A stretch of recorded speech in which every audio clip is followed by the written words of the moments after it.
Assalamualaikum warahmatullahi wabarakatuh. Perkenalkan, nama saya Ramli dari Teknik Mesin 2019A. Kesempatan kali ini kita akan sharing mengenai aktuator relay dan juga aktuator hidrolik. Nah, rekan-rekan, aktuator relay ini di dalam dunia elektronika, relay ini dikenal sebagai komponen yang dapat mengimplementasikan logika switching. Jadi sebelum tahun 70, relay ini merupakan otak dari rangkaian pengendali. Nah, baru setelah itu muncullah PLC yang memulai menggantikan posisi relay. Nah, dan juga relay yang paling sederhana ini ialah relay elektromekanis gitu ya, dan juga memberikan penggerak mekanis untuk saat mendapatkan energi listrik gitu. Jadi secara sederhana juga di sini ada didefinisikan ada dua gitu mengenai relay ini.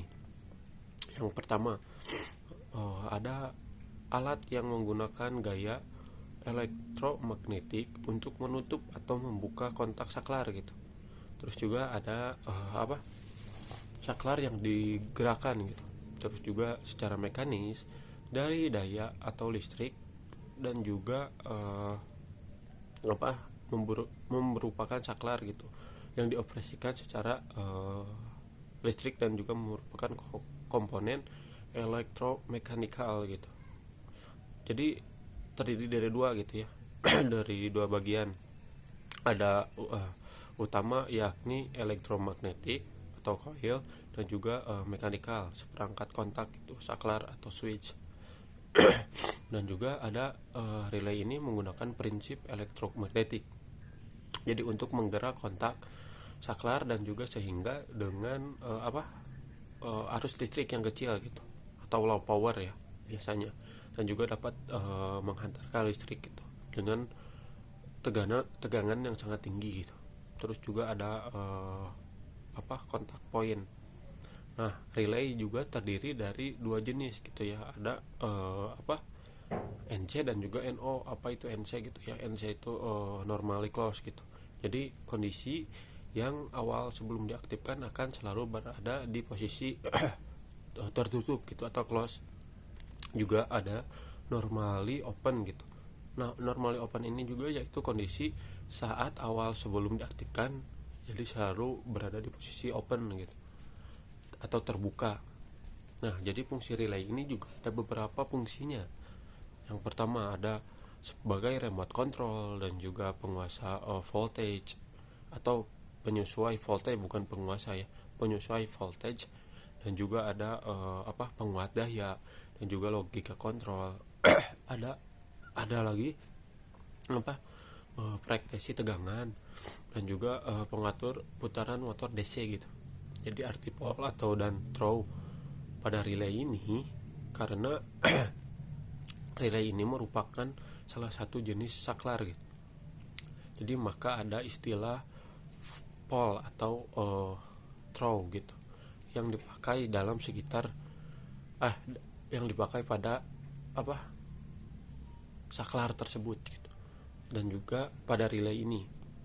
Nah, ada beberapa singkat penjelasan mengenai istilah pole and throw gitu. Yang pertama ada pole gitu ya. Pole ini banyaknya kontak gitu yang dimiliki oleh relay. Terus juga ada throw. Throw ini banyaknya kondisi yang dimiliki oleh sebuah kontak. Nah, jadi berdasarkan penggolongan jumlah dari pole atau throw. Nah, yang berdasarkan jumlah dari relay ini, maka digolongkan menjadi dua. Ada single pole atau single throw gitu, single pole single throw, atau lebih disingkat jadi PSPT gitu. PSCT gitu. PSCT. SPST. Jadi single pole single throw. Nah, jadi dalam relay golongan ini memiliki 4 terminal. Ada 2 terminal untuk saklar, dan juga terminal untuk coil. Terus ada single pole double throw, jadi disingkat jadi SPDT. Nah, untuk relay golongan ini Untuk relay golongan ini memiliki 5 thermal dan juga 3 untuk thermal untuk saklar, dan juga 2 untuk thermal 2 untuk thermal coil. Selanjutnya ada double pole single throw atau DPST. Nah, untuk golongan ini juga memiliki 6 thermal. Yang pertama ada 4 thermal untuk terdiri dari 2 pasangan thermal dan juga 2 pasangan thermal untuk coil. Seperti itu. Dan juga thermal lainnya untuk coil gitu. Jadi relay DPST ini juga dijadikan 2 saklar untuk dikendalikan oleh 1 coil gitu.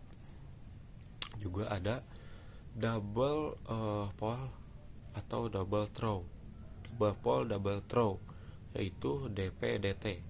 Nah, untuk golongan relay ini memiliki thermal sebanyak 8 thermal.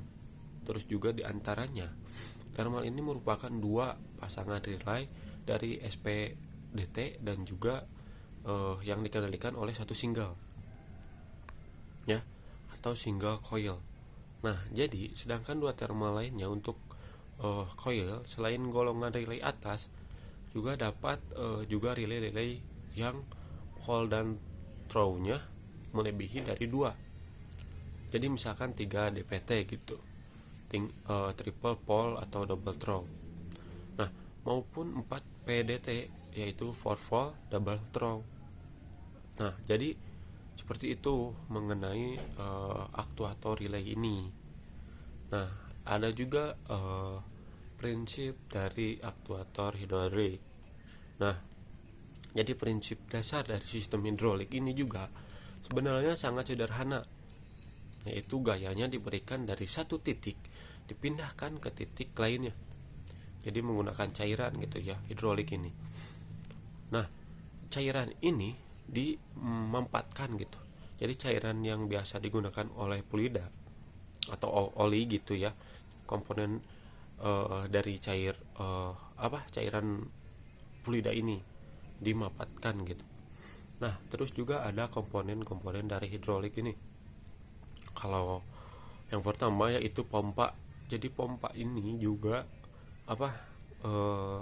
komponen yang digunakan untuk mengubah tenaga gitu dari tenaga mekanik ke tenaga hidrolik. Terus juga ada pipa. Biasanya pipa ini pipa dan juga selang biasanya. Nah, komponen yang digunakan ini transmisinya untuk meneruskan tenaga hidrolik. Selanjutnya ada katup gitu, komponen yang berfungsi untuk mengatur tenaga hidrolik. Terus juga ada silinder hidrolik atau motor hidrolik ya. Jadi komponen yang berfungsi untuk mengubah tenaga hidrolik ke tenaga mekanik. Nah, jadi komponen tersebut ada 4 gitu. Terus juga ada komponen tambahan mengenai sistem hidrolik ini. Yang pertama ada tangki digunakan untuk sebagai wadah hidrolik gitu. Terus juga ada pendingin atau pemanas. Jadi ini juga diperlukan untuk menjaga suhu oli supaya sesuai dengan temperatur kerja yang digunakan. Nah, terus juga ada filter hidrolik ya. Nah, digunakan untuk menyaring kotoran dari oli hidrolik. Terus juga ada alat ukur tekanan. Ini biasanya digunakan untuk mengukur tekanan sistem hidrolik. Terus juga ada flow meter. Nah, flow meter ini juga digunakan untuk mengukur laju aliran fluida hidrolik. Nah, itu mengenai aktuator hidrolik.